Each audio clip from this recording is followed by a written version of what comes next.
Karena Allah kalau nyifati Rasulullah itu jika nyifati orang-orang di sekeliling Rasulullah dan itu dengan pujian yaitu Muhammadur Rasulullah walladzina ma'ahu asyidda walal kufar ruhama'u bainahum tarahum ruk'an sujada yabtawuna fadlan minallahi warid wa nasimahum fi wujuhim min atharis sujud. Itu kan panjang sekali. Dan orang-orang sekeliling Muhammad adalah begini, begini, begini. Kayak apa Allah muji para ashabu Rasulillah? Masa kita ikut kelompok yang menghina ashabnya apa? Rasulillah. Makanya kita tetap mazhab ahli sunnah apa? Wal jamaah yaitu mencintai semua sahabat. Karena Allah saja yang Tuhan mensifatinya dengan sehormat itu. Mensifati apa? Ashabu Rasulillah. Disifati orang-orang yang saling kasih sayang sama orang mukmin. Tarahum ruka'an sujud dan komitmen hidupnya untuk rukuk dan sujud. Si mahum fi wujuhim min asari sujud. Sudah asari sujud tidak usah diterjemah, nanti sensitif. Cuma setahu saya asar sujud itu nanti setelah di akhirat orang sering sujud itu jabahnya itu ada nurnya. Tapi kalau ada yang nafsirkan asari sujud itu warna tertentu ya semboy. Itu sensitif. Yang jelas asari sujud itu ya sudah seperti itu. Seneng kamu kok hasut. Kowe nyen provokator, nak ono apa ya? Ada hal yang begitu terus mau berlebihan. Teke ya khisimun. Nah, kula ora ada kepentingan pokoknya ayat si mahum fi wujuhim min athari sujud bahwa dalam jabahnya itu ada asaris sujud. Itu masyhur kan saya terangkan ya, tapi kowe aja sensitif loh, biasa wae. Suatu saat Rasulullah itu ngendikan begini, nanti saya kata Nabi akan nyafaati kalian semua. Sahabat-sahabat tanya, ya Rasulullah dengan sekian miliar orang bagaimana kamu mengenali kita? Saya ulang lagi, suatu saat saya nanti akan nyafaati kalian, karena saya kenal kalian. Maksudnya di akhirat. Ya apa? Di akhirat. Terus sahabat tanya, ya Rasulullah bagaimana engkau mengenali kita, sementara nanti di akhirat bermiliar-miliar orang. Gitu. Terus Nabi ngintikan gini, jika kamu punya unta dengan tanda tertentu, saya ulang lagi, jika kamu punya unta punya tanda tertentu, dalam jidatnya ada begini, dalam tangannya ada gini, dalam kakinya ada gini. Maka apa kamu bisa membedakan untamu dengan unta orang lain? Ya bisa ya Rasulullah, karena unta kita khas. Misalnya kaki depannya ada putihnya, kaki belakangnya ada putihnya, dalam baduknya ada putihnya. Kata Nabi, inna ummati yud'auna yaumal qiyamati hurran muhajjalin min asaril wudu. Nanti umatku, nanti wajahnya juga bersinar. Tangan kakinya juga bersinar. Jadi asar itu saya pastikan secara riwayat itu akhirat, maksudnya tentang akhirat. Tapi bahwa yang di dunia ada yang memulai asar itu nggih monggo mawon. Loh itu bagus kan, artinya ekspresi percepatan. Enggak apa-apa loh daripada kok kowe ra jelas ngene iki. Maksudnya ya orang ngetok ya pancen jarang sujud tenan. Wis ora usah sensitif tapi yang jelas ya nanti. Ya sebenarnya kiamat ruang samu. Nanti hisab itu nanti kalau hitung hanya sekitar 3 jam. Hisabnya sak dunia itu hanya sekitar karena malaikat itu tidak kesulitan sama sekali. Tak warai ya. Ini enggak akan salah saya dalam hal ini karena riwayatnya sahihah. Kenapa hisab itu hanya butuh rubu'un nahar, seperempat dari siang enggak. Anggap saja siang itu 6 jam atau 12 jam itu aja terserah. Kalau 12 paruhnya kan 6 ya. Seperti seperempatnya berarti 3. Itu gini.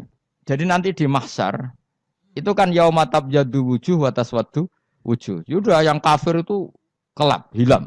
Wajahnya, tubuhnya semuanya gelap. Yang mukmin itu semuanya terang. Jadi sudah yang tabyadu wujuh atas suatu wujuh otomatis terus nyingkap. Terus pergerakannya itu delalah yang tabyadu wujuh itu ke kanan, yang taswadu wujuh ke kiri. Maka kamu jangan punya sinar yang kelap-kelip. Nanti kena bego yang karena nggak jelas tadi.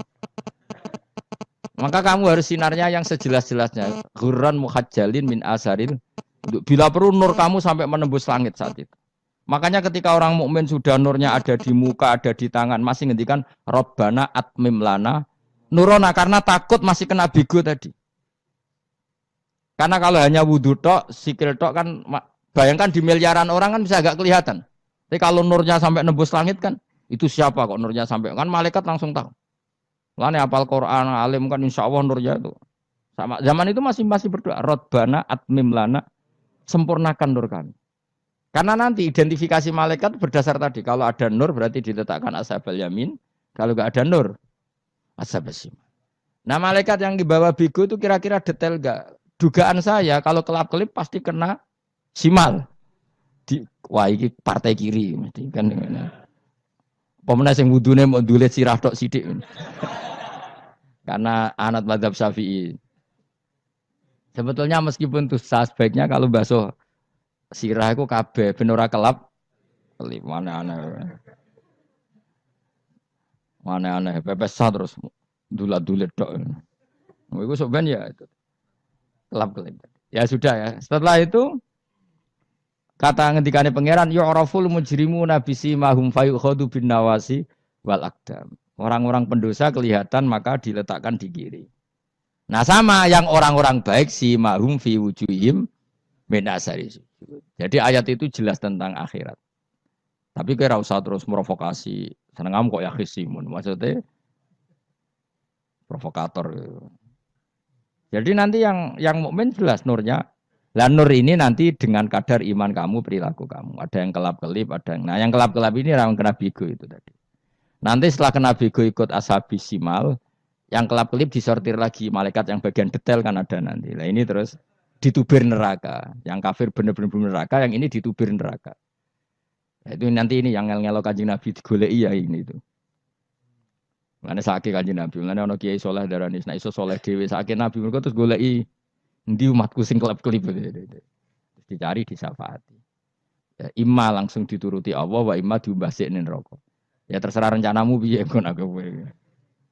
Tapi yang jelas apa? Kiamat itu cepat sekali karena tadi ada identifikasi tadi. Makanya hanya cukup 3 jam karena tadi yang jelek kelihatan jelek, yang baik kelihatan baik. Makanya cepat. Ya araful mujrimuna bisimahum, orang pendosa dikenali lewat alamatnya yaitu taswaddu apa? Wujuh. Kalau orang baik dikenali lewat tabyadu wujuh. Nah, terus setelah nyingkir, ini ngono tak warai kiamat. Setelah nyingkir itu faduri babenahum bisuril lahu bab. Setelah tersingkir tadi terus lalu ada pintu penghalang. Pintu pemisah. Nah, pintu pemisah tadi yang sisi kanan langsung jadi surga, yang sisi kiri jadi neraka. Itu disebut faduri babenahum bisuril lahu bab batinu fi rahmatu wa dhahiruhu min qibalihil adzab. Yang pintu arah kanan otomatis wilayah surga, yang pintu kiri otomatis wilayah neraka. Nah, problemnya ketika penutupan pintu itu dah yang kelap-kelip itu katut kemana ini yang. Makanya kamu jangan malok partai yang apa? Kelap-kelip yang enggak jelas itu koalisi kemana?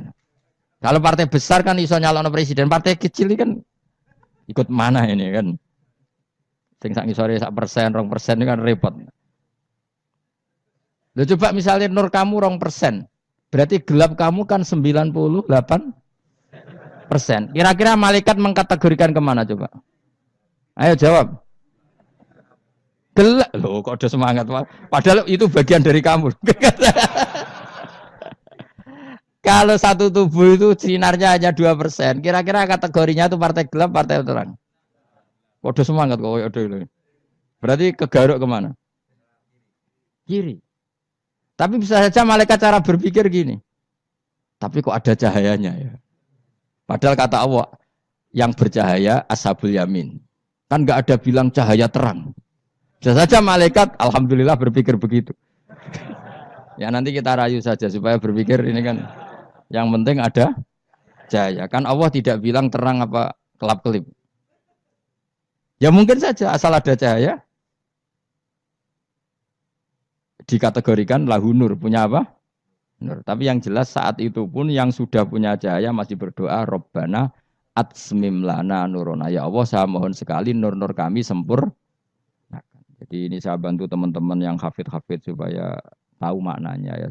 Dan yang enggak hafid ya dengar ya. Kalau nur itu penting. Makanya Nabi itu kayak apa Nabi itu orang super. Itu kalau ngendikan wa mat al min fauqi nuran wa min tahti nuran wa an yamini nuron wa an simali nuron, sampai terakhir Nabi masih mendoa untuk dirinya waj'al li nuron, dan semua tubuh saya jadi nur. Jadi Nabi sudah gitu. Ya Allah jadikan sisi depanku nur, belakang kami nur, kanan nur, kiri nur. Terakhir itu apa? Waj'alni nuron, dan doa semoga semua tubuh saya Jadi itu termasuk doa yang sering saya baca. Karena saya takut kelap-kelip tadi ini bahaya ini kalau malaikat. Saya tidak tahu cara berpikir malaikat tadi. Apa ngitung 98% maka dikategorikan apa? Gelap. Apa dihitung nurnya saja? Wong instruksinya Allah kan yang ada nur ashabul yamin. Meskipun kelap-kelip kan punya nur. Saya tidak tahu nanti ikut 2% ikut mana kalau di partai koalisi itu. Ya, ikut yang menang biasanya ikut yang apa? Ya paham ya, makanya saya mohon. Kalau wudhu itu usahakan sempurna, terutama wudhu sholat.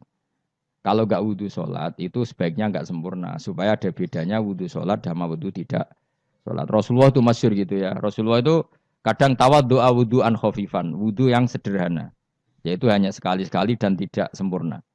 Ketika ditanya as-sholat ya Rasulullah tidak. Misalnya saya habis makan, mau tidur, biasanya ya wudhu. Tapi tentu tidak perlu sesempurna kayak wudhu sholat, biar ada bedanya. Rasulullah juga gitu. Beberapa kali beliau wudhu, tapi tidak sesempurna wudhunya untuk sholat. Masyhur itu di riwayat itu. Tawaddu'a wudhu'an khafifan. Duna wudhu'ihi lis sholat. Tapi kalau wudhu untuk sholat, asbaghal wudhu, menyempurnakan wudhu. Jadi supaya ada bedanya wudhu sholat dan wudhu tidak sholat. Saya gak wong sore ngaji, podo kabeh. Abu Bakar ya gitu. Ana wong poso sunat kok nyediakno buka, dimarahin. Istrinya pernah nyediakan buka beliau untuk puasa sunat. Itu embernya dipecahi Abu Bakar. Ditanya, kenapa gitu? Apakah kamu akan menyaingi Ramadan? Jadi gak boleh memperlakukan puasa sunat kayak Ramadan. Ya biasa saja kalau puasa sunat tuh, wah, buka kolak, opo. Ramadannya ya iri tuh. Ini gimana kok saya disaingi ini? Jadi KB itu ada proporsinya, ada apa? Makanya megang Quran ya wudu, megang wudu. Nah, KB gitaran terus wudu, pengiran tersinggung. Piye kok menjegal gitar wudu? Jadi gak boleh kebaikan disaingi itu juga gak boleh. Bapak gue sergap wudu sampai nyekel gitar. Yo, Quran tersinggung, wah semen itu gak semen kan. Malaikat panitia kan ya tersinggung. KB itu kan ada proporsinya apa? Ada proporsinya. Itu hebatnya Rasulullah. Jadi kalau beliau wudu, bahkan wudu itu wudu li sholat sama tidak sholat itu. Misalnya sholat sunat. Sholat sunat itu kamu mampu ngadeg boleh nggak duduk? Boleh. Kalau sholat fardu nggak boleh, biar ada bedanya. Fardu itu spesial, nggak boleh, harus berdiri. Kalau sunat, sunat pun harus berdiri. Fardu tersinggung. Piye sunat kok nyaingi aku kan gitu kayak. Ya makanya sholat fardu wajib berdiri ya. Sholat sunat boleh duduk meskipun mampu loh ya. Nggak boleh sama. Sholat sunat pun harus berdiri. Berarti ada sunat menyaingi fardu. Ya jelas ya. Jadi aturan main itu harus jelas. Nggak boleh. Makanya Abu Bakar itu nggak mau kalau ada orang puasa sunat kemudian apa? Abdullah bin Mas'ud lebih parah. Dia itu tukang nyuwepeng orang yang selalu sholat duha. Makanya saya itu duha itu jarang. Karena takut kena sweepingnya siapa? Abdullah bin Mas'ud. Itu ada orang khusyuk tiap hari duha disweeping sama dia. Apakah kamu menjadikan sholat ini jadi fardu kok mbok lakoni bedino? Awas nak mbok lakoni bedino. Di era akhir duha dilakoni bedino. Perkara ini butuh duit. Itu kalau zaman Abdul Mas'ud kena sweeping apa? Karena berarti menandingi fardu. Yes, kira usah anut ilmu ku bahaya itu di sensitif. Cuma ini kan ilmu tetap tak utarakan. Biar kamu tahu, enggak boleh fardu disaingi itu enggak. Coba kan banyak ketentuannya tadi. Contoh paling gampang itu apa? Kalau sholat fardu boleh, enggak boleh apa? Duduk. Sholat sunat boleh duduk. Sholat sunat boleh di kendaraan sesuai jalannya kendaraan. Nama tawajjahat bi rohilatu. Kalau sholat fardu, kalau kamu naik unta harus turun untuk memastikan di kiblat. Jadi banyak sholat sunat kamu dalam keadaan najis sudah tidak boleh dilakukan. Kalau sholat fardu, karena saking pentingnya fardu, meskipun dalam keadaan najis ya menemukan alat sesuci harus tetap sholat. Jenenge sholat dihormatil waktu. Karena nggak boleh fardu ditinggalkan. Meskipun nanti harus iadah. Karena nggak boleh mengalahkan fardu meskipun itu oleh najis. Jadi misalnya kamu pergi hanya bawa satu celana, kemudian di terminal atau apa kena najis, kena uyah sampean misalnya. Kamu harus tetap wudu dan sholat. Karena nggak boleh fardu ditinggalkan. Meskipun nanti harus iadah. Karena sholat kamu tidak sempurna. Dalam keadaan celana kamu najis, boleh nggak sholat sunat? Oh nggak boleh. Karena kalau fardu itu darurat memang suatu yang harus, maka dilakukan. tidak lakukan. Tapi kalau kamu dalam keadaan enggak suci, enggak boleh melakukan sholat apa? Sunat. Karena fardu itu spesial apa? Spesial. Bukan kalau terus nongol. Wamtazul yauma ayyuhal mujrimun. Ya, jadi orang mujrimun harus terpisah dari orang apa? Mukmin. Dan yang keharusan itu ketika di surga. Tapi kalau di dunia ya boleh muamalah boleh. Ya muamalah yang halal maksudnya. Infaridu tegese misau sira kabeh ana mukminin asing pira-pira mukmin indaktilatihim. Nalikane campure kufar utawa al mujrimin bihi kelan al mukminin. Utawa rujuke balik boten napa. Maksudnya rujuk itu awalnya gitu sama indaktilatihim mukminin bihi kelan kufar atau kufar ning mukminin.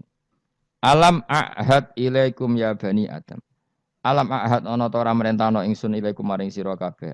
Amurkum tegese ana ta ora merentano ingsun kum ing sira kabeh ya bani Adam ya bani Adam. Ala lisani rusuli ing atase lisane para utusan-utusan ingsun. Bukankah saya telah merintahkan kamu wahai bani Adam Allah tak butuh setan. Yen ta ora menghamba sira kabeh asetan ing setan. Ngendikane pangeran kowe ijek kanut setan ku cek nemen nih. Bukankah sudah saya perintahkan kamu tidak boleh diperbudak napa setan. Maknane latuti tegese aja taat sira kabeh ing setan. Inna sak temene setan laku maring sira kabeh aduun musuh mubinun kang jelas. Bayinul adawati banget musuhane. Lah yo setan musuhmu kok malah mbok enut bocah kok sarap ngono. Karwan musuh kok di enut. Anut yo pangeran mergo Allah wali fid dunya wal akhirah. Wa anik budune lan yen to nyembah sira kabeh ni ingsun. Wa anstune kelakuan budu nyembah sira kabeh ni ingsun wahidu tegese nglakoni ya tauhid sira kabeh. To mengesa kakno sira kabeh ni ingsun. Wa ati ulan to atau sira kabeh ni ingsun. Harusnya kita hanya ibadah ning Allah Subhanahu wa ta'ala. Karena dia yang menciptakan kita, tempat kita kembali. Setan itu tidak siapa-siapa. Makhluk yang hina, yang lemah. Kok malah taat. Taat ya ning gone zat sing super, sing gawe kita, sing memberi rezeki kita dan zat yang kita kembali. Hadza utawi iki, maksudane taat ning Allah taala. Hadza ay al madkur min taatillah iku siratun ku dalan tori konteks dalan mustaqimun kang subhanallah wa bihamdihi adada khalqihi wa ridha nafsihi wa zinata arsyim data kalimati subhanallahi wa bihamdihi adada khalqihi wa ridha nafsihi wa zinata arsyim data kalimati subhanallahi wa bihamdihi adada khalqihi wa ridha nafsihi wa zinata arsyim data kalimati subhanallahi wa bihamdihi adada khalqihi wa ridha nafsihi wa zinata arsyim data kalimati subhanallahi wa bihamdihi adada khalqihi wa ridha nafsihi wa zinata arsyim data kalimati subhanallahi wa bihamdihi adada khalqihi wa ridha nafsihi wa zinata arsyih midada kalimati subhanallahi wa bihamdihi adada khalqihi wa ridha nafsihi wa zinata arsyih midada kalimati